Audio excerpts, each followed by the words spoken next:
mostrar aqui hoje a dedução da equação diferencial do movimento de um pêndulo simples, né, usando equações diferenciais. Bom, nós vamos supor, então, que eu tenho um pêndulo simples, suspenso por um fio de comprimento L e uma massa M sujeita à ação da força gravitacional. Nós vamos considerar que esse pêndulo realiza movimentos de pequena amplitude. E o que isso significa, então? Isso significa que o valor máximo que nós vamos adotar para esse θ aqui será de 1. E quando isso valer 1, eu vou ter um ângulo de mais ou menos 10 graus. Então, para pequenas amplitudes, eu tenho que o θ máximo meu vai valer 1, então esse θ vai equivaler a mais ou menos um ângulo de 10 graus, menor ou igual a 10 graus. Tá, mas nesse caso, o movimento do pêndulo, que ocorre sobre um arco de circunferência, pode ser aproximado por um movimento simplesmente na horizontal, em um comprimento igual ao comprimento do arco. Portanto, nós vamos definir uma variável x, que será a nossa posição, e que vai ser dada pelo produto entre o comprimento do meu fio, né, vezes o ângulo. Então, nós vamos considerar que que ocorre movimento somente na horizontal. Na vertical não vou ter movimento, então eu vou definir minha posição como se fosse um comprimento de arco, que vai valer x igual a L vezes o comprimento, vezes o ângulo. Desculpa, vezes o ângulo. Tá, mas para chegar à dedução da equação do movimento do pêndulo, né, eu preciso fazer o diagrama de forças para ver quais são as forças que agem nesse meu sistema aqui e poder ver, então, qual vai ser essa equação. Fazendo, então, um esqueminha, né, do diagrama de forças que agem aqui, eu tenho a ação da força-peso, né, a ação da força gravitacional, força-peso sobre essa massa M aqui, e tenho também a ação da força de tração do fio, exercida sobre a massa M. Mas eu tenho que fazer a decomposição dessa força minha tração. Tenho que fazer a decomposição dela nessas componentes vertical e na horizontal.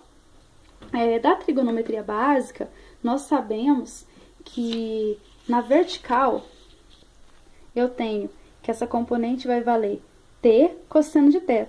E na horizontal eu tenho que ela vale menos t seno de θ. Por que esse menos aqui? Bom, voltando lá no meu desenho. Eu adotei o eixo sistemas cartesianos aqui, o eixo x, y. Então, a minha componente na horizontal, que é essa daqui, ó, ela tá no sentido negativo do eixo x. Então, por isso, esse menos aqui na forma. Ok. Bom, como já mencionado, nós estamos considerando que esse pêndulo realiza oscilações de pequena amplitude, né? Então, nesse caso, podemos fazer algumas aproximações. Como já falado também, esse ângulo vai valer o equivalente a 10 graus, um ângulo menor ou igual a 10 graus. E uma aproximação que nós podemos fazer é que o cosseno de θ vai valer aproximadamente 1. Então, se o cosseno de θ vale 1, eu posso vir aqui na componente vertical e substituir no lugar de cosseno de θ aqui por 1. Fazendo isso, então, eu tenho aqui na minha componente vertical t vezes 1 ou simplesmente t. Como já falado também, eu não tenho movimento na vertical. Então, o somatório de forças que agem na vertical vai ser igual a zero. Então, eu vou ter ação somente da força-peso. Então, a tração, a componente da tração na vertical vai ser igual a força-peso, que é igual a massa vezes a gravidade.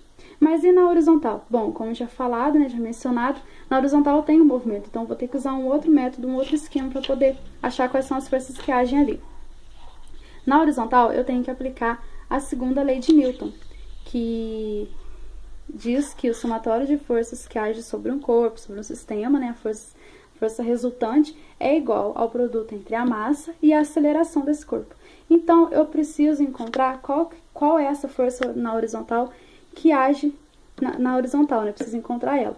Na horizontal, eu vou ter ação somente da componente da tração na horizontal, que nós já falamos, já mencionamos ela, que ela vale menos t seno de θ. Eu não tenho nenhuma outra força agindo, eu tenho só a componente da tração nela, que é a menos t seno de θ.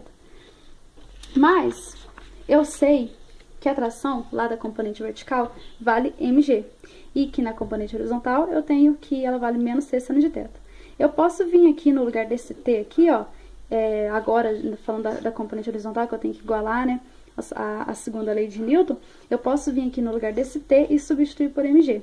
Então, menos mg seno de θ igual a massa vezes a aceleração. Já apliquei segunda lei de Newton aqui, né? Mas esse A aqui, o que que esse A é? Bom, a aceleração, ela é a derivada segunda da posição, ou a derivada primeira da velocidade. E nós sabemos, né, que a posição nossa lá do pêndulo vale o comprimento vezes o ângulo, então nós podemos dizer que a derivada segunda dessa posição vai ser igual ao produto entre o comprimento e a derivada segunda do ângulo que eu tenho. Então, eu posso vir aqui nessa equação minha aqui em cima, no lugar do A, substituir por x dois pontinhos, derivada segunda da posição, que vale L θ dois pontinhos. L vezes comprimento vezes a derivada segunda do ângulo. Beleza, então, fazendo isso, né? Vamos lá.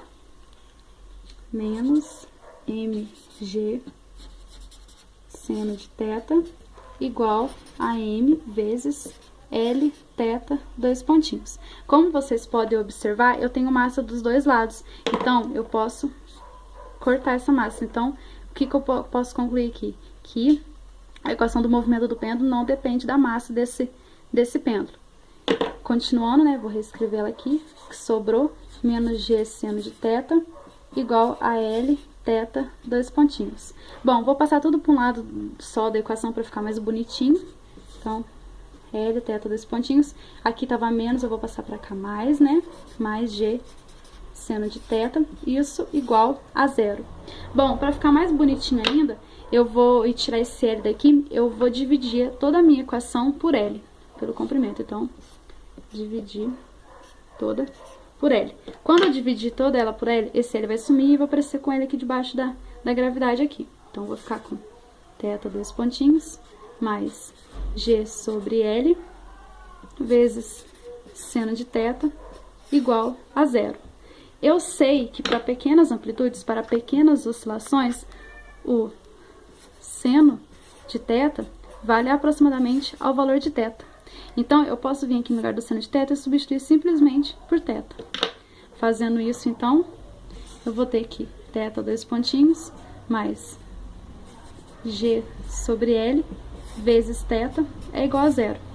E pronto. Meu G ficou feio aqui, mas cheguei na equação diferencial que descreve o movimento de um pêndulo simples. Bom, é isso. Obrigado, pessoal.